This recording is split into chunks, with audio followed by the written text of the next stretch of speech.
말씀의 제목이 기도와 응답입니다.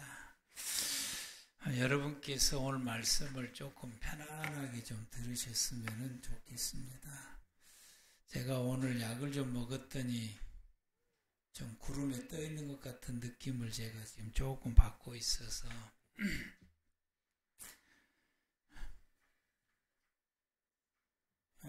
지난 2주 동안 제가 하나님의 은혜와 권고에 대한 말씀을 우리가 함께 받았습니다.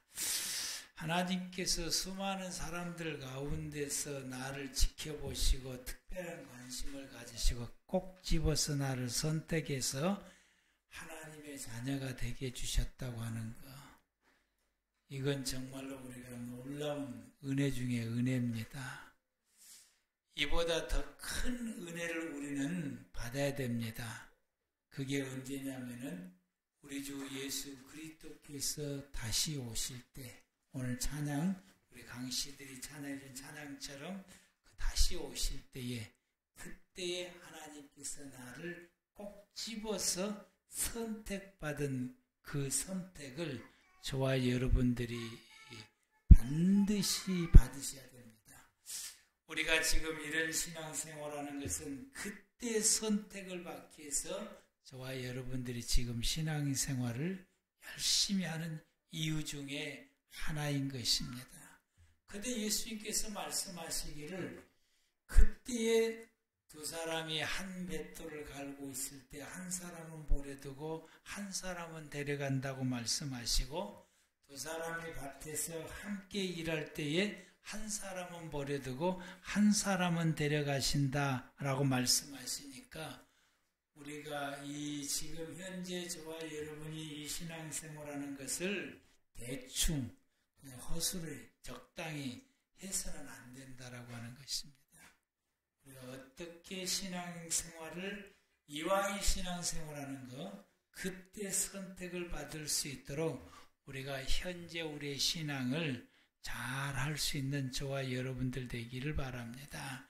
하나님께서 나를 선택하신 이유는 죄 사함의 은혜를 잊기 위하며 하나님의 거룩한 백성을 삼으시기 위하며 우리를 거듭나게 하시기 위하며 우리가 하나님의 말씀에 순종하며 살아갈 수 있는 사람이 되도록 하기 위해서 택하셨고, 우리가 하나님이 베푸신 은혜와 하나님이 베푸시는 평강 중에서 평화롭게 우리의 삶을 살아갈 수 있게 하시고, 나의 삶도 평화로운 삶이 되도록 하나님께서 그 복을 주시기를 선택했다라고 말씀하시며, 더 나아가서 우리를 선택하신 이유가 세상 모든 사람들 가운데서 우리를 존귀한 사람, 그들보다 더 나은 사람이 되도록 우리를 세워주시기 위함이고, 그리고 우리를 구원받게 하시려고 하고,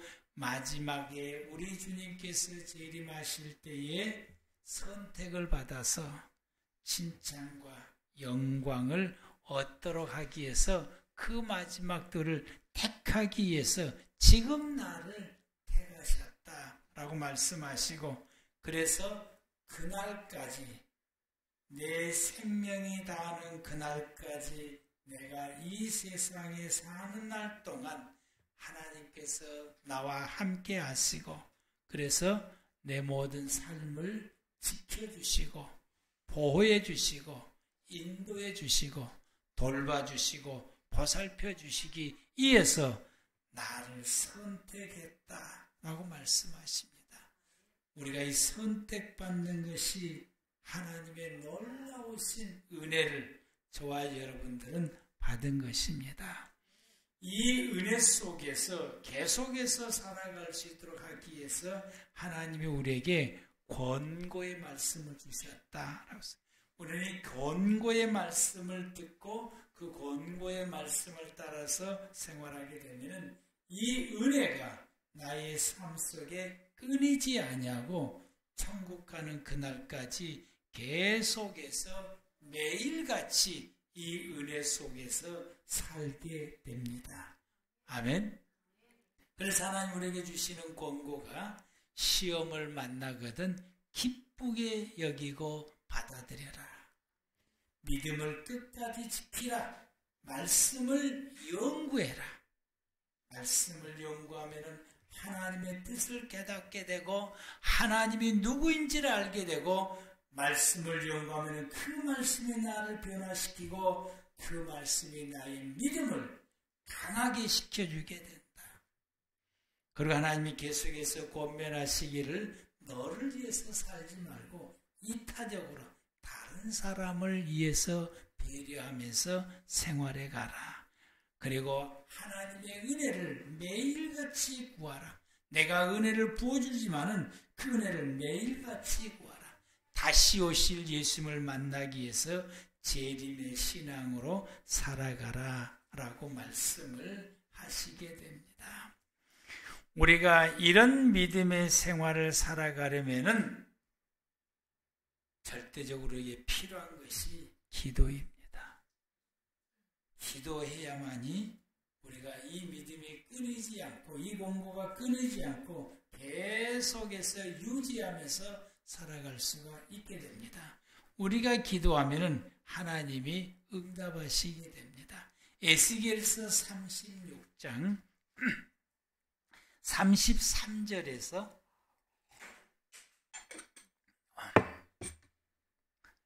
왜 저거 저렇게 됐을까? 나가 클 때는 저렇게 안 됐었는데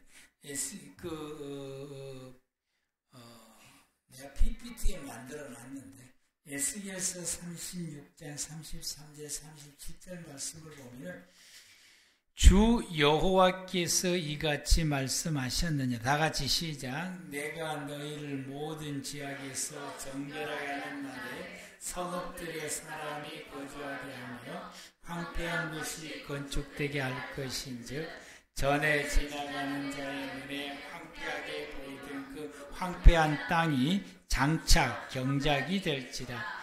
사람이 이르기를 이 땅이 황폐하더니 이제는 에덴 동산같이 되었고 황량하고 적막하고 무너진 성읍들의 성벽과 주변이 있다 하리니 너희 사방에 남은 사람은 나 여호와가 무너진 곳을 건축하며 황폐한 자리에 심은 줄을 알리라. 나 여호와가 말하였으니 이루리라. 아멘. 33절에서 36절 말씀까지 하나님께서 이 모든 것을 이루어 주시겠다. 내가 다 이루어 주시겠다라고 말씀하시고 내가 다 보살펴주고 내가 다 돌봐주고 내가 다 회복해주고 다 이루어 주겠다라고 하나님께서 말씀하시게 됩니다. 하나님께서 이렇게 이루어 주신다라고 말씀하실지라도 37절에 하나님이 다시 말씀하시기를 주 여호와께서 이같이 말씀하시되 그래도 내가 다 이루어진고 하나님 당신이 다 이루어준다 할지라도 그래도 이스라엘 족속이 이같이 자기들에게 이루어 주시기를 내게 구해야 할지니라. 하나님 다 이루어준다고 그러니까 그래 오늘 가만히 기다리면 되겠다라고 하는 것이 아니라 하나님이 다 이루어준다라고 말씀을 하셨고 하나님이 다 이루어줄지라도 그래도 이스라엘 백성들은 이것이 이루어질 때까지 하나님 앞에 기도해야 된다라고 말씀하십니다.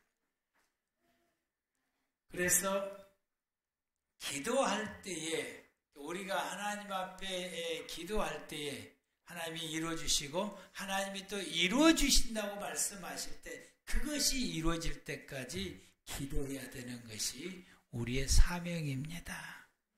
성경에 우리가 기도하면은 응답하신다고 하는 말씀이 성경 곳곳에 여러 곳에 기록되어 있습니다. 시편 81편 7절에는 내가 고난 중에 부르짖음에 내가 너를 건졌고 우레솔의 은밀한 곳에서 내게 응답하며 이 역시 하나님 앞에 고난 중에 기댈 때 응답하신다는 말씀이 있고 시편 86편 7절에는 나의 환난 날에 내가 주께 부르짖으니 주께서 내게 응답하시. 내가 환난 중에 하나님 앞에 기도했더니 하나님이 내게 응답하셨다는 고백입니다. 시편 118편 5절에서도 같은 고백이 있습니다. 내가 고통 중에 여호와께 부르짖었더니 여호와께서 응답하시고 나를 넓은 곳에 세우셨다. 다윗 왕의 고백입니다. 시편 120편 1절에도 내가 환난 중에 여호와께 부르짖었더니 내게 응답하셨다 라는 말씀이고, 138편 3절에서는 내가 간구하는 날에 주께서 응답하시고 내 영혼에 힘을 주어 나를 강하게 하셨나이다. 내가 기도하면 하나님 응답하시고 내 영혼에 힘을 주어서 나를 강하게 하신다라고 말씀합니다. 기도가 이런 하나님의 은혜가 우리 가운데 임하게 하십니다. 이사야서 58장 9절에서는 내가 부를 때에 나 여호와가 응답하겠고 내가 부르짖을 때에 내가 여기 있다 하리라. 우리가 기도하면 하나님 응답하신다라고 말씀하시고 내가 하나님을 찾을 때 나 여기 있다라고 말씀하신다라고 합니다. 더 나아가서 65장 이사야서 65장 24절에는 그들이 부르기 전에 내가 응답하겠다. 그들이 내게 와서 기도하려고 폼만 잡아도 내가 응답하겠다. 그들이 말을 마치기 전에 내가 들을 것이다. 이루어 주시겠다라고 말씀하십니다. 이 예에도 우리가 기도하면 응답하신다는 말씀이 성경 곳곳에 있습니다. 하나님께서는 말씀하신 것이 우리가 기도하면 하나님은 반드시 응답하시는 분이다. 그러므로 여러분 기도하시기 바랍니다. 우리는 기도해야 됩니다. 강고 시간에 10월달은 기도하기에 너무 좋은 달입니다. 아멘. 1년 내내 기도하기가 좋지 않는 달이 있을까요? 기도하기 참 좋습니다. 여러분이 기도하는 저와 여러분들 되기를 바랍니다. 여기에 응답해서 새벽기도 요새 생각지도 못하는 사람들이 나옵니다. 보은이보다 길이 먼 사람은 우리 교회 보은이 김보은이보다 길 먼 사람은 없을 거예요. 근데 그 먼 사람이 새벽기도에 나온다라고 하는 거예요. 순천 시내에 살고 있는 사람은 뭐하고 있습니까? 우리 기도 열심히 참석하시길 바랍니다. 이번 주간에는 제가 없고 최 장로님께서 하시는데 목사님 안 계시니까 쉬자. 이 사람은 하나님 보실 때 제일로 싫으라고 그래요. 목사님 안 계시니까 더 나가자. 하나님이 더 기뻐하십니다. 아멘. 나올 사람만 아멘 하시는 것 같아. 자, 우리가 기도하는 것을 제가 조금 좀 분류를 좀 해봤어요. 기도하는 사람의 수를 따라 보면 개인 기도가 있고 개인이 기도하는 기도죠. 연합 기도가 있어요. 여러 사람이 연합해서 기도하는 것인데 여러 사람이 연합해서 기도하는 것이 한 기도 제목으로 연합할 수 있고 각자의 기도 제목 때문에 연합해서 기도하는 거죠. 그런데 합심 기도가 있어요. 합심 기도는 여러 사람이 하나의 기도 제목을 놓고 일정 동안 집중해서 그 기도 제목을 위해서 기도하는 것을 합심 기도라고 말하게 됩니다. 종류들을 보게 되면 그냥 기도하는 기도가 있어요. 이걸 일반적인 기도라고 말하게 되는데 그냥 일반적으로 하나님 앞에 기도하게 되는데 이 말을 헬란 말로 프로슈가스라고 하게 되면은 하나님을 향해서 경건함을 아뢰는 것이다. 간구하는 기도예요. 간구. 성경에 간구한다고 돼. 데어세이스. 긴박한 상황 속에서 그것이 이루어질 수 있도록 강력하게 하나님 앞에 탄원하면서 드리는 기도인 거죠. 강하게 이루어지기 위해서. 어떤 문제가 생겨서 그게 이루어지도록 강하게 하나님 앞에 기도하는 것을 간구라고 말하는데 헬란 말로 데어세이스라고 그런다. 도고라고 하는 기도가 있어. 다른 사람을 위해서 중보하는 기도입니다. 다른 사람을 위해서. 엔투크세이스. 침묵기 여기까지만 헬란 말을 써요. 이제 침묵 기도가 속으로 소리 없이 드리는 기도예요. 침묵 기도. 침묵 기도가 훈련이 안 된 사람은 침묵 기도하다가 잡니다. 두 번째로는 그 다음에 이제 기도가 관상 기도가 있어요. 이 관상 기도는 불교나 천주교에서 많이 하고 기독교에서는 별로 하지 않습니다. 이 관상 기도는 어떤 그 머리 생각 속에 그림을 연상하는 기도인 거예요. 그림을 연상하면서 기도하는 기도가 관상 기도라고 말할 수 있어요. 근데 침묵 기도와 관상 기도를 합쳐서 드리는 기도를 뭐라고 그러냐면은 묵상 기도라고. 주로 이제 이 예배를 시작할 때 묵상함으로 예배를 시작하겠다. 이 묵상 기도를 묵상한다는데 오늘 그 훈련이 잘 안 돼서 성도들이 잘 안 돼. 이 묵상 말만 묵상 기도하는 것인데 그 다음에 이제 통성 기도가 있어요. 소리 내서 기도하는 큰 소리로 기도하는 거. 금식하면서 드리는 기도가 있고 별로 금식하면서 기도하는 것을 별로 권장하지 않습니다. 딱 죽을 일이 있을 때만 하는 것이지 일반적으로 할 때는 금식 기도하는 게 아니에요. 저녁에 드리는 기도는 저녁 기도라 그러고 아침에 드리는 기도는 아침 기도라고 새벽에 하는 기도는 새벽이라 그러고 밤새도록 기도하는 걸 철야 기도라고 하게 되고 그리고 닐리 기도가 있는 거예요. 이어서 하는 기도를 닐리 기도고 주로 이제 안수 기도가 있고 이 외에도 참 많습니다. 근데 이걸 쭉 적어보게 되니까 우리나라의 기도가 하나님의 뜻을 향해서 나가는 기도보다 이런 기도들이 어떤 쪽으로 흘러가냐면은 기복적으로 흘러가고 있다라고 하는 걸 느끼게 돼요. 굉장히 조심해야 됩니다. 이런 기도들을 내가 정신을 차리지 않냐고 기도의 본질을 따라가지 않게 되면 기복신앙 쪽으로 흘러가게 돼 있고 우리나라의 이런 모든 기도들이 기복적인 신앙으로 많이 흘러갔다. 기복적으로 이 클릭으로 나갔다라고 하는 것이 틀린 말은 아니다라고 하는. 그래서 우리가 이런 기도들을 드릴 때에 기복적으로 흘러가지 않도록 해야 되는. 그러면은 이런 기도들은 기복적으로 흘러가지 않으면 어떻게 되냐? 하나님의 뜻을 쫓아서 기도해야 되는 것이죠. 그리고는 이제 기도가 더 나가서 사역하는 기도가 사역하는 기도는 이 두 가지가 있는데 내가 받는 기도가 있어요. 사역자에게 받는 기도. 사역자에게 받는 기도가 있고 그러면은 받는 기도가 있으면 그 다음 무슨 기도가 있어요? 해주는 기도가 있는 것이에요.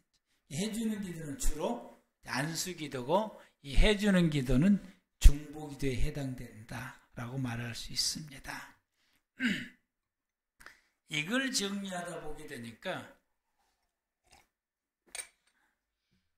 이것을 발견하게 됐어요.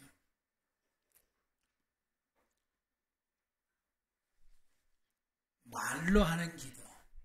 지금까지 제가 지금 분류해 놓은 이 모든 것이 기도가 전부 다 어떤 기도예요? 말로 하는 기도. 말로. 우리 언어로. 그런데 우리의 기도는 말로 하는 기도만 있는 것이 아니라 행동으로 기도하는 것이 행동으로. 근데 행동으로 기도하는 것이 성도들이 대부분 안 해. 말로 하는 기도로만 그쳐버려. 그러면은 응답이 안 됩니다. 가뭄이 너무 많이 들어서 아침에 식사 기도할 때 아버지가 기도를 했어요. 비 오게 해달라고. 그러면서 조금 더 나가서 오늘 비가 올 줄로 믿습니다. 아멘하고 끝났어요. 밥 먹고 이제 아들은 학교 가고 아버지는 출근하는데 아들은 우산 들고 나오는 거예요. 아버지는 뭔 우산이요? 오늘 아버지가 기도하는 줄로 믿습니다. 기도했으면 오늘 비 온다는 거예요. 그럴 때 아버지가 하는 말이 하늘을 봐라. 비 오겠는가? 이렇게 된 거예요. 누가 행동으로 기도하는 겁니까? 아들이 행동으로 기도하는 겁니다. 기도하는 내용을 행동으로 시행하는 거예요. 이것이 행동으로 기도하는 겁니다. 우리는 기도하는 내용을 말로만 붙이고 그 기도하는 내용을 행동으로 안 가. 행동으로 가는 것이 행동으로 기도하는 것입니다. 여기서 한 걸음 더 나가서 생활 기도가 있어요. 기도하는 대로 생활하는 거예요. 기도하는 대로. 기도하는 것이 이루어질 수 있도록 우리가 믿고 생활하는 것입니다. 그런데 이 세 가지가 각각 분리되어 있는 것이 아니라 하나로 연결되어져야 된다라고 하는 것입니다. 말로 기도하는 것이 행동으로 이어져 가고 그것이 생활 속에서 이루어져 가야 된다라고 하는 것입니다. 이것이 우리가 드리는 기도입니다. 대다수 많은 성도들이 기도하는 이것이 이 방식이 틀려져 있었더라. 생활과 행위로 나가지를 못하게 돼요. 그러면 결단코 뭐가 없다고요? 응답이 없다고 하는 거죠. 우리의 기도가 반드시 하나님이 응답하시는데 그 응답이 내게 이루어지려면 이 세 가지 기도가 하나가 되어져야 되는 것이죠. 이게 하나가 되어지게 되면 말로 구태여 그렇게까지 많이 안 해도 돼요. 언어의 기도를 그렇게까지 많이 하지. 이 생활의 기도가 바탕이 딱 깔려져 있게 되면 그렇게. 왜냐하면 내가 생각하고 말하는 것이 행동으로 이어지고 생활이 밑받침되어 생활해 가는 것이고 그것이 기도이기 때문에 그대로 응답이 되어진다라고 하는 것입니다. 그래서 여러분, 우리가 내가 하나님 앞에 말하지 않아도 생각만 했는데도 이루어졌다라고 고백을 해요. 내가 하나님 앞에 뭐가 필요해서 그것을 생각했더니 그게 내게 이루어졌다고 말해요. 이런 사람들은 행동과 생활의 기도가 받침이 되어 있기 때문에 그런 거죠. 그것이 이미 밑바닥에 받침이 되어 있기 때문에 생각만 해도 이루어지는 역사가, 응답되어지는 역사가 있게 되는 것입니다. 기도는 하나님께 나를 드리는 것입니다. 기도가 뭐냐라고 말하면 하나님께 나를 드리는 것이 기도인 것이죠. 우리는 기도를 어떻게 하냐? 내게 필요한 것이 하나님이 이루어지기를 원해서 기도하는 거예요. 우리가 그동안에 드리는 기도가. 그런데 기도의 본질은 나를 복종시켜서 하나님께 드리는 것이 기도인 것입니다. 그러면 하나님이 내 필요한 것을 이루시게 됩니다. 기도는 사람들에게 하나님의 영광을 드러내 보여주는 것이 기도입니다. 이것이 우리의 행위의 기도고 행동의 기도고 생활의 기도가 우리가 생활의 기도와 행동의 기도 속에서 사람들에게 하나님의 영광을 드러내 보일 수 있게 되고 생활 속에서 하나님의 뜻을 드러내며 그 뜻을 이루면서 생활하게 되고 그래서 세상 사람들에게 내 생활로 통해서 하나님이 원하시는 것은 이런 것이고 하나님이 바라시는 것은 이런 거야 라고 보여주면서 우리가 또 그런 생활이 먼저 살아가게 되는 것입니다. 그래서 기도로 우리가 언어의 기도로 통해서 하나님의 뜻을 알아가고 그 뜻에 내 자신을 들여서 복종하면서 살아가는 것이 우리가 드리는 기도인 것입니다. 여러분 오늘 본문 말씀을 다시 한번 보겠습니다. 오늘 본문 말씀 요한일서 5장 14절에서 15절 말씀 다 같이 시작.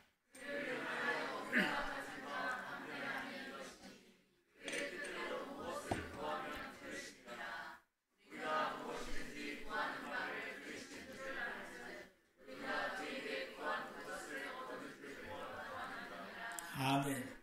좀 편안하게 잘 들으시기 바랍니다. 그를 향하여 우리가 가진 바 담대함이 이것이라. 그래서 향하여 헬란말 포로스인데 생동적인 교제 안에서 실현되는 관계라는 그를 향하여 그가 누굽니까? 예수님이시고 하나님이십니다.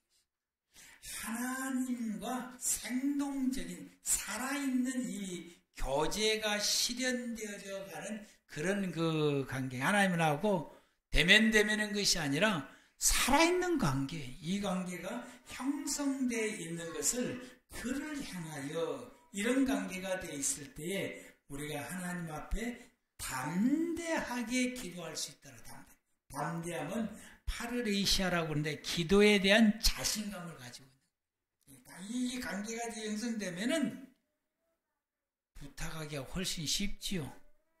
그래서 이 관계에 있으면 기도에 대한 자신감이 있고 기도에 내가 이렇게 하나님 앞에 말하면 하나님이 반드시 응답하신다고 하는 확신을 가지는 것을 그를 향하여 우리가 가졌으니 담대하게 가질 수 있다. 하나님 앞에 담대하게 기도할 수 있다라고 하는 거예요. 그래서 다음 9절에 15절에 그의 뜻대로 무엇을 구하면 하나님이 들으심이라. 이 관계가 형성되어 있으니까 내가 하나님 앞에 기도하면은 하나님이 다 들으신다. 구하면 헬란말로 아이토메다라고 하는데 응답하신 하나님의 계명이나 그 뜻에 부합되는 기도를 내가 드리면, 그래서 그의 뜻대로 무엇을 구하면, 이 말은 하나님의 계명이나 하나님의 뜻에 맞는 기도를 내가 하나님 앞에 드리면 하나님은 들으신다라고 말씀하십니다.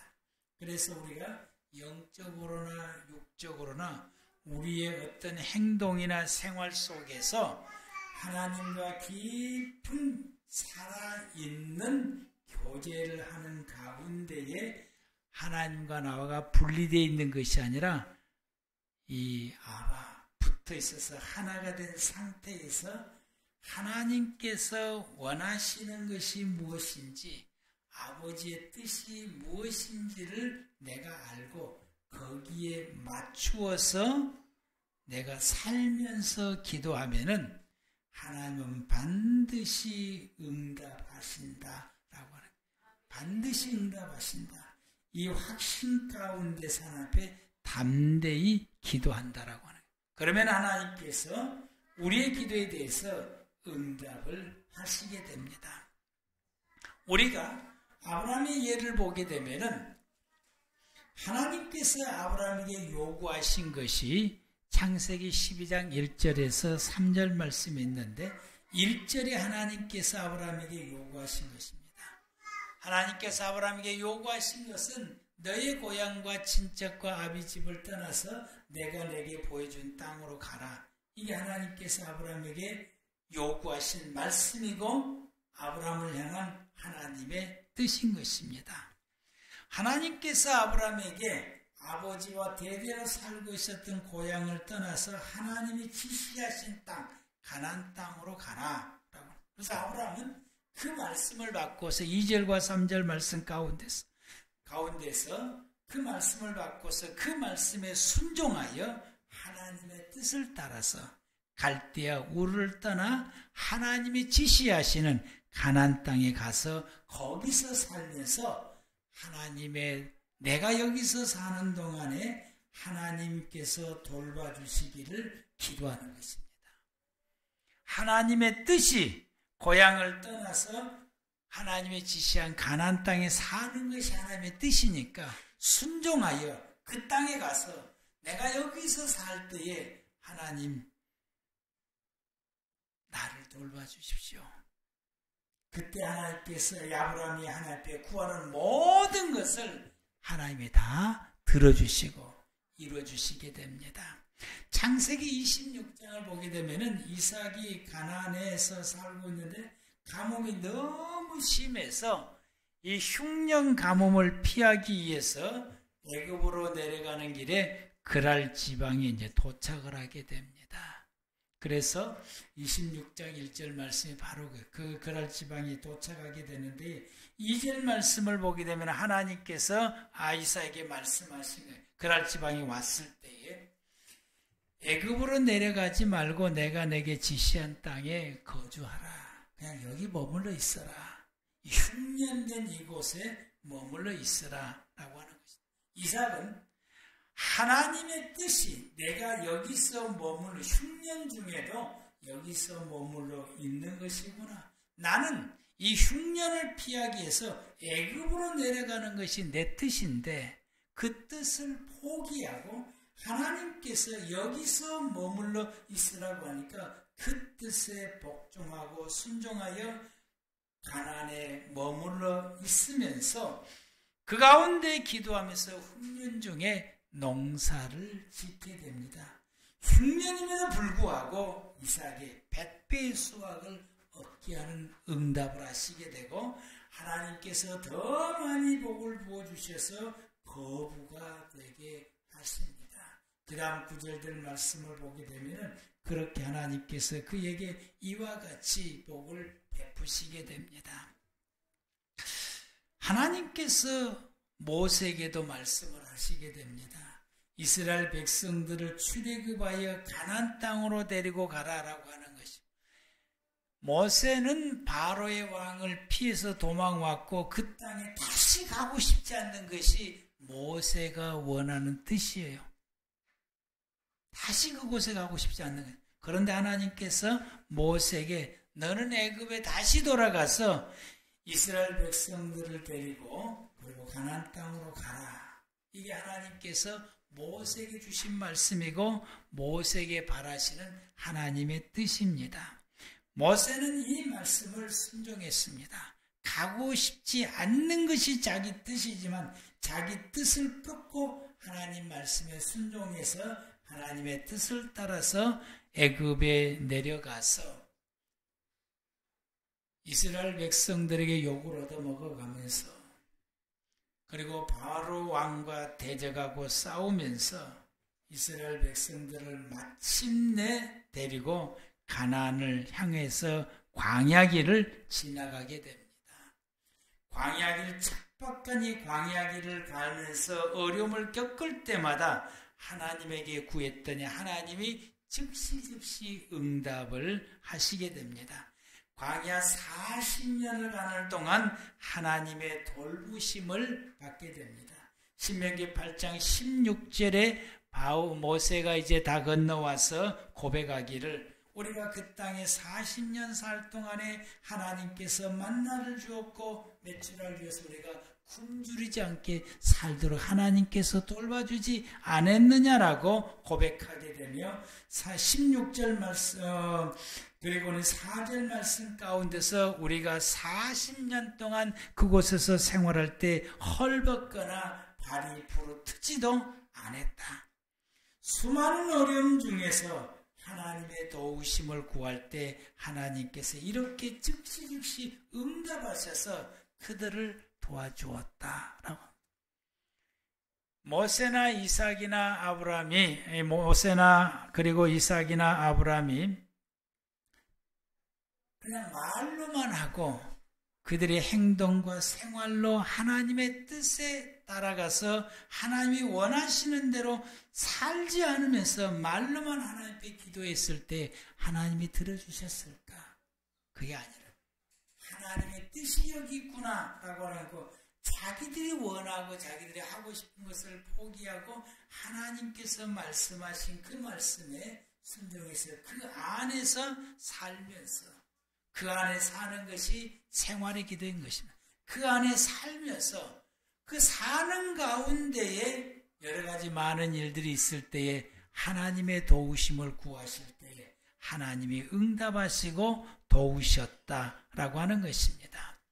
포로기 시대 때는 다시 유대 백성으로 이스라엘 사람들 돌아가서 성전을 재건을 하라고 했을 때 이것이 하나님의 뜻이었고 이 말씀을 수룹바벨을 중심으로 해서 이스라엘 백성들이 성전을 재건하는 일을 하게 됩니다. 성전을 재건할 때 수많은 어려움을 겪지만은 그래도 그 뜻을 이뤄가게 되므로 예수님 오실 때까지 그들의 신앙이 보존되면서 나가게 되고 포로기 이후에는 하나님께서 그들에게 말씀하시기를 정결하고 거룩한 사람으로 다시 시작하라. 즉 하나님의 성민답게 생활을 하라고 하는 것이 하나님께서 이 백성들에게 주신 말씀이고 하나님의 뜻입니다.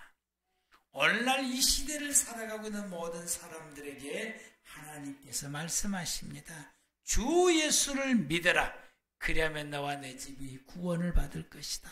예수 믿고 구원받으라고 하는 것입니다. 요한복음 말씀 6장 말씀 가운데 내 아버지의 뜻은 하나님이 보내신 예수를 믿고 구원받은 것이 내 아버지의 뜻이다 라고 말씀을 하시게 됩니다. 우리가 이와 같이 예수를 믿고 그 믿음 속에서 생활해가는 것은 우리가 생활로 기도하는 것이고 행동으로 기도하는 우리의 생활의 받침이 되는 것이고, 이것을 이해하면서 우리의 필요할 때에 우리가 상황에 하나님의 도우심이 절대적으로 필요할 때에 하나님 앞에 구하면 하나님이 응답하신다 라고 말씀하시게 됩니다. 우리가 하나님의 뜻을 따라 기도하는 것들이 이 모든 말씀인 것입니다. 그러므로 기도는 하나님의 뜻에 옹호하여 가담하는 것입니다. 그러면은 그것이 모아지고, 이렇게 하는 것들이 모아지고 모아져서 우리가 하나님의 뜻에 감당할 수 있는 힘과 능력이 되어서 하나님의 뜻이 감출 수 없이 나를 통해서 드러나게 되며 완성되어지게 됩니다. 그래서 지금도 나는 계속해서 기도하고 있습니다. 우리 모두 기도하는 사람이 되시길 바랍니다. 기도하겠습니다.